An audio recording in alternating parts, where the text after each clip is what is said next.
Greetings, fellow Earthlings.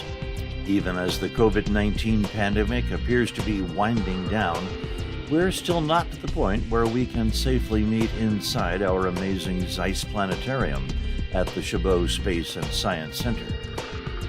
While these online planetarium shows are okay, there's nothing like the simulated real thing, which in most cases is better than the actual real thing. Take my word for it. I am, of course, talking about the constellations. There are people, animals, and objects up in the night sky.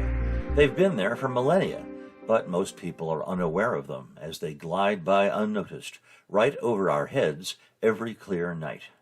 Until Chabot's reopening in November, we can still use nature's planetarium, also known as the real sky, to step outside, tilt our heads back. I am, of course, talking about the constellations. There are people, animals, and objects up there in the night sky. They've been there for millennia, but most people are unaware of them as they glide by unnoticed, right over our heads every clear night. Tonight, let us explore these objects and characters, and let them become our friends and familiars, just as the ancients did. To start, let's consider the reason we don't see all the constellations at once. The Earth has 4 seasons: spring, summer, fall, and winter. Well, the constellations also have seasons, having to do with the Earth's yearly orbital path around the Sun. I want you to think about that for a moment. The constellations have seasons too. Just realizing this fully can help make knowing the constellations easier. We can only see stars by looking away from the Sun at night, which changes our view of the stars as the Earth makes its orbit around the Sun throughout the year. At this time, we're beginning to transition from the summer stars to the fall stars. Unfortunately, unless you're at a good dark sky site, and if the moon isn't too bright, most constellations will be somewhat hard to see fully. But most constellations have at least a few bright stars to help identify them, and the better your viewing location, the more you'll be able to see. When we were in the middle of the summer season, we only had about 7 hours of night, as opposed to the nearly 10 hours of night during the winter.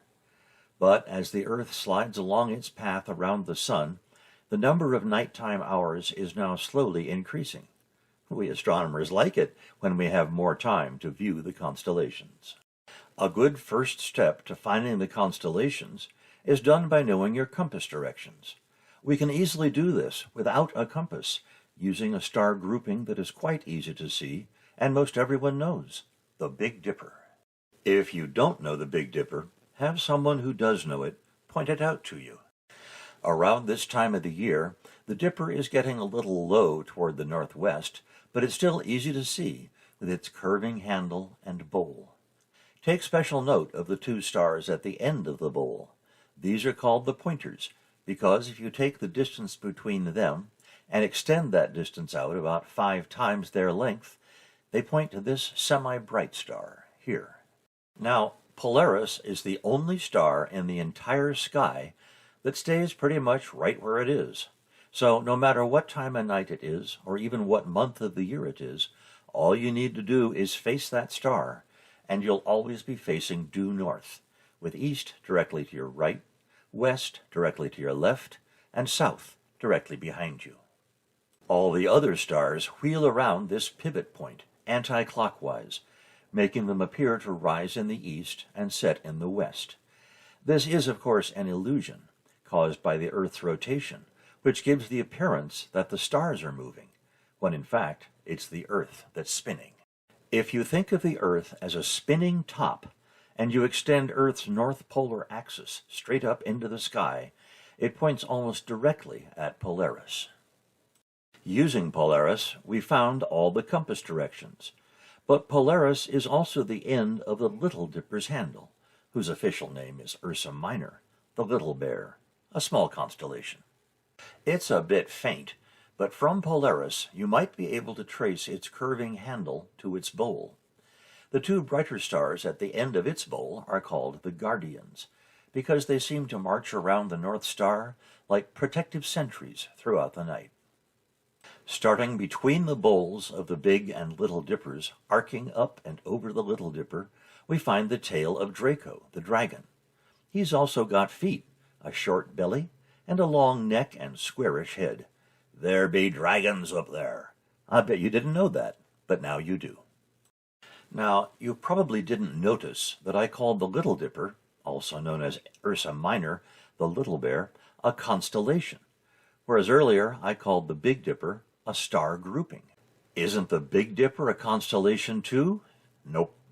The Big Dipper is what we astronomers call an asterism, which is only a familiar star grouping.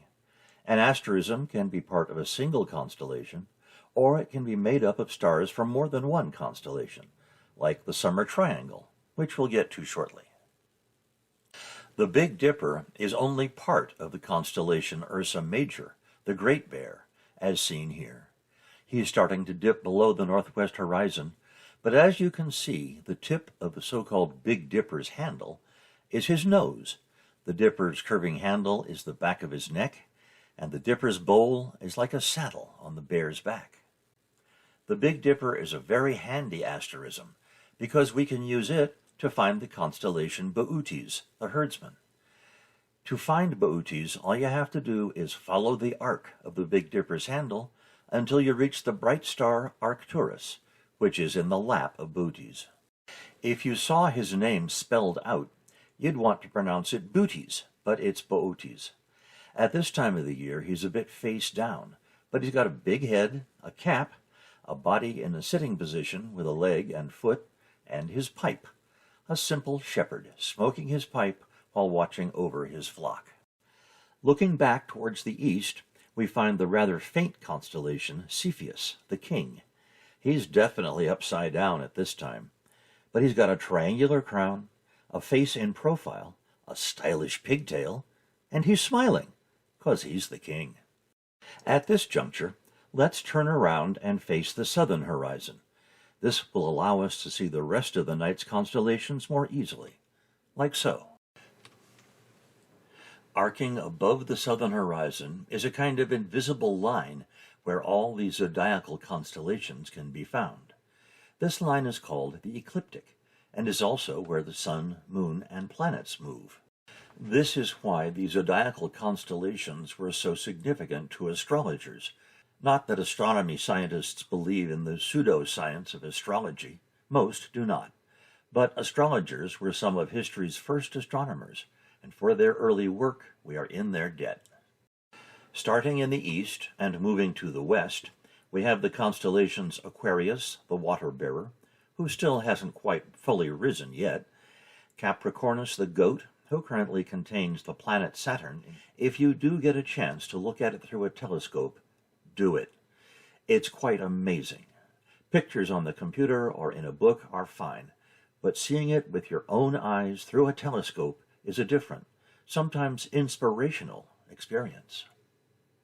Sagittarius the archer with his bow, Scorpius the scorpion with his bright reddish heart Antares, Libra the scales, and Virgo the virgin, whose head is just beginning to dip below the western horizon.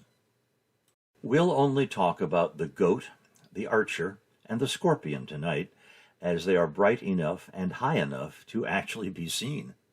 Starting just above the southeast horizon, we find Capricornus the goat, with his horn, head, body, legs, and tail. To the right of the goat, we find Sagittarius the archer. He's a bit faint with his triangular head, quadrilateral chest, and a large lower body with legs and feet. His right arm is holding out a bow, while his left arm is held high above and next to his head, as though he just shot an arrow. Sagittarius contains within him an asterism which is a bit easier to see. It's called the teapot, seen here. Look for the teapot if conditions prevent you from seeing the archer in its entirety.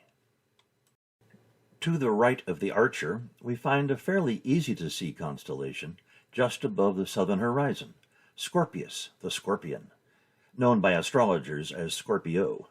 He has 2 claws and a bright reddish heart, which is the star called Antares. Antares is so named because it's reddish and found close to the ecliptic, just like the planet Mars. Remember, all the planets move only along the ecliptic, and sometimes it brings Mars and Antares into close proximity to each other. Those familiar with Greek mythology will recall that Ares is the Greek god of war, and the planet Mars was thought to represent Ares. To avoid confusing the two reddish stars with each other, they called one Ares, also known as Mars, and the other one Antares, not Mars. Oh, those clever Greeks. Leaving the ecliptic and going back to Bootes the herdsman, just behind his head is a pretty little constellation, Corona Borealis, the northern crown, with its semi-bright jewel star in the middle, Gemma. Using the tips of the northern crown as pointers, we can find the keystone of Hercules near the very top of the sky, an asterism, that's his head, with the rest of his body, limbs, and club seen thusly. He looks like he's running along and heroically brandishing a club. Go, Hercules! Trailing behind Hercules, we see Lyra, the lyre, which is a small Greek harp, and not someone who tells untruths. It contains one of the brightest stars in the sky, Vega, the first star to show of the asterism, the Summer Triangle, which we'll see in a few moments. To the left of Lyra, we find the constellation Cygnus the Swan, with its bright tail star Deneb, which is also part of the aforementioned asterism, the Summer Triangle. Below both Lyra and Cygnus is the constellation Aquila the Eagle, with his bright eye Altair, which is the third and final Summer Triangle star. And here it is. The Summer Triangle is very easy to see, even in fairly light-polluted skies.